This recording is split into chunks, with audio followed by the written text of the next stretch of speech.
found this short video from Getty Images. I love how it rotates slowly so you can track it. There are lots of these types of animations available of the digestive system that you can view for free. As you can see, there is the liver, the stomach, a maroon spleen here, a green pancreas back there, and the tip of the gallbladder right there. All of these structures are situated in the mid-abdominal cavity, spanning the upper two quadrants. First, we're going to pay our respects to the liver. It has a lot of functions. First off, it filters toxic substances from the body and participates in vital functions including the storage of glycogen and synthesizing glucose. The liver stores vitamins and minerals and synthesizes clotting factors, immune factors, and plasma proteins. What a busy organ. I don't really expect you to have every single function of the liver memorized, but you have to respect its vital purpose to the human body.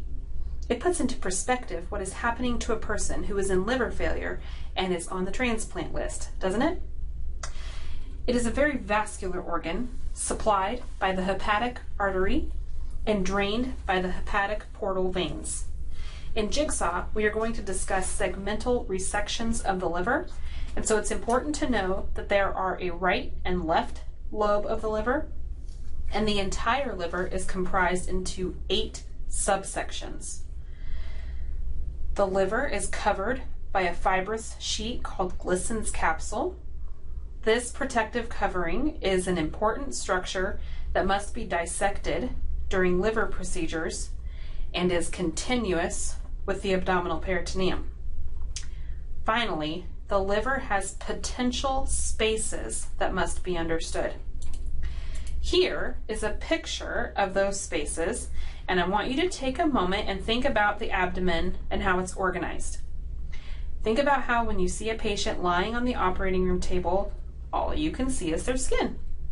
Without making any incisions, I want you to visualize how the skin lies on top of the fat, which is on top of the muscle, which is on top of the fascia, which is on top of the peritoneum.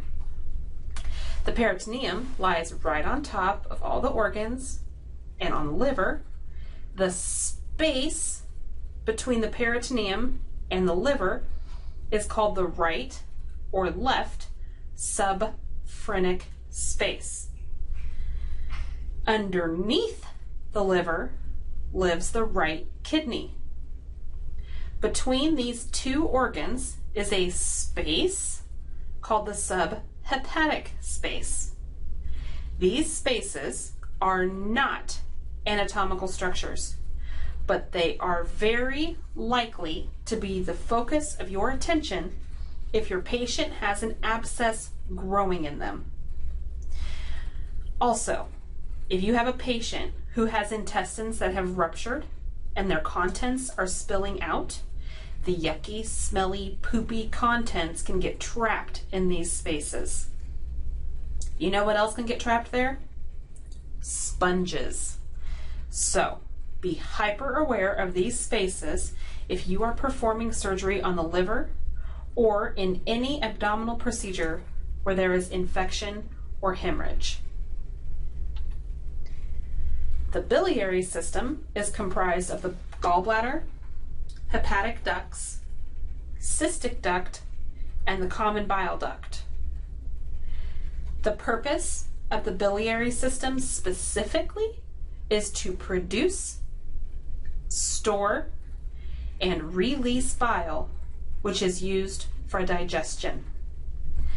Understand that the liver makes the bile, the ductwork transports the bile, and the gallbladder stores the bile. Got that? Patients that have their gallbladder removed still make and transport bile. They just don't have a method to store it anymore. I'm going to spend an entire slide on this in just a moment. The spleen is an organ belonging to the lymphatic system. Do you remember the purpose of the lymphatic system? You better. We just covered it in the organization of the human body. The spleen stores and filters blood, and it destroys aged red blood cells. Since it does so much for our blood, you can imagine that there is a whole lot of blood in it. So, an injury, regardless of how it occurs, will result in massive amounts of blood loss. Splenic hemorrhage is a life-threatening emergency, often resulting in emergency splenectomy. Another organization of the human body throwback: if the spleen destroys aged blood cells, who creates them?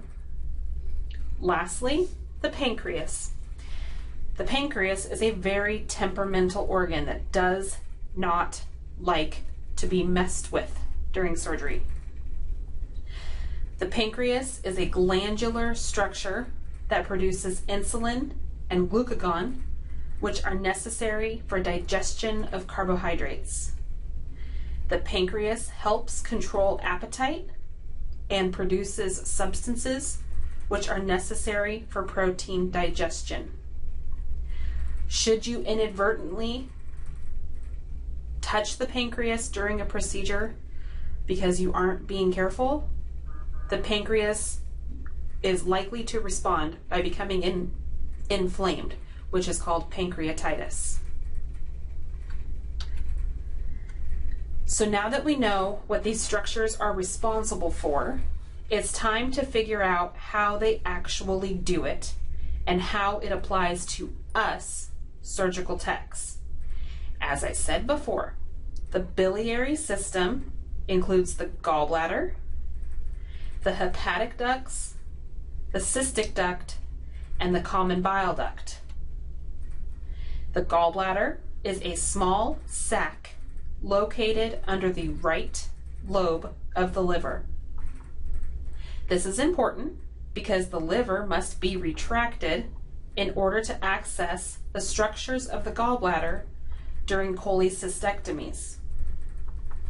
Since you know that the biliary system's main goal is to produce, store, and release bile, you can deduce that one of those vital functions is not happening properly when a surgical procedure involving the biliary system is scheduled.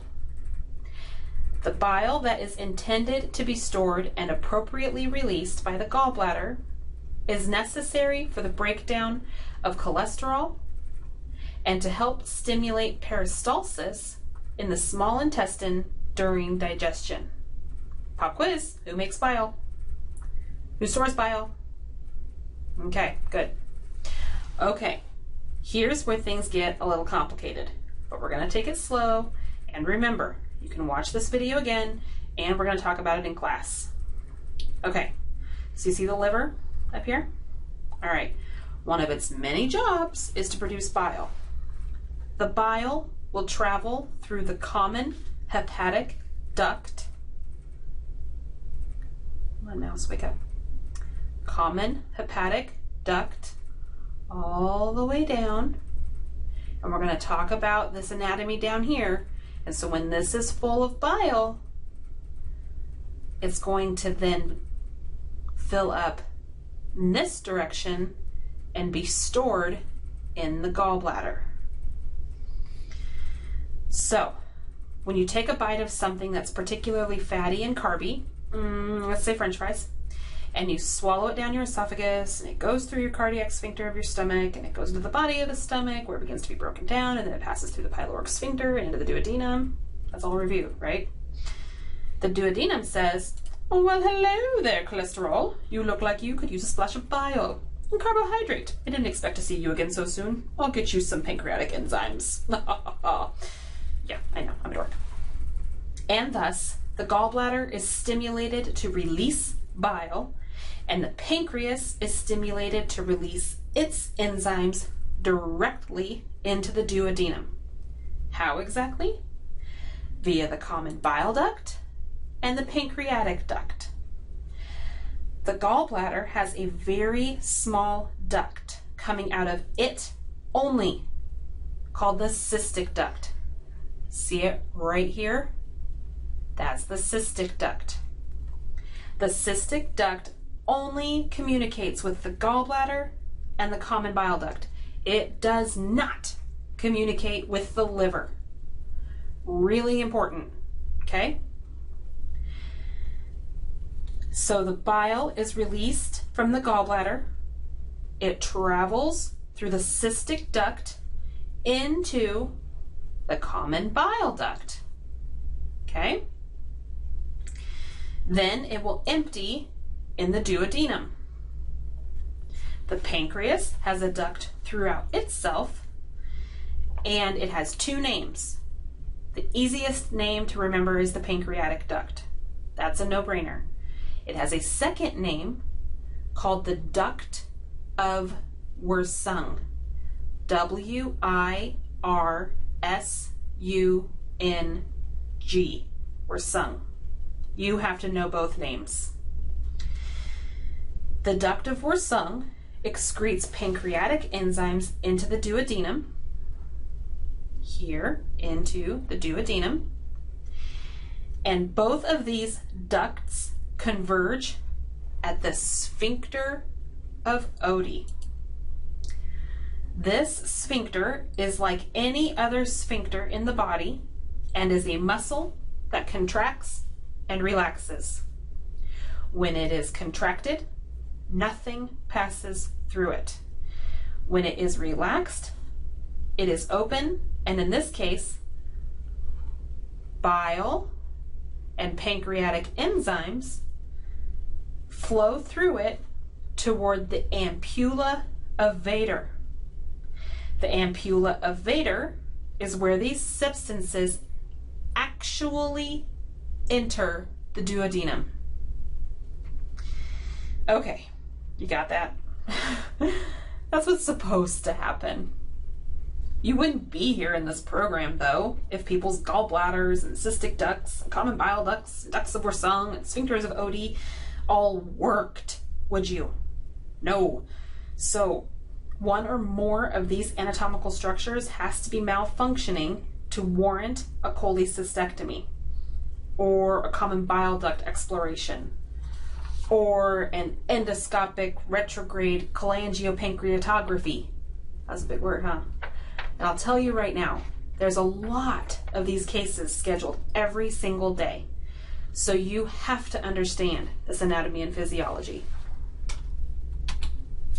Final thought, I'm not going to mince words with you. The anatomy of the biliary system is challenging. If you're ready right now to take my test, good for you. But chances are you're probably not. So bury your nose in your book and then watch this video again. Do it again if you have to. Your patient and your surgical team depend on you understanding this. The final video series for this week consists of non-cosmetic breast surgery anatomy.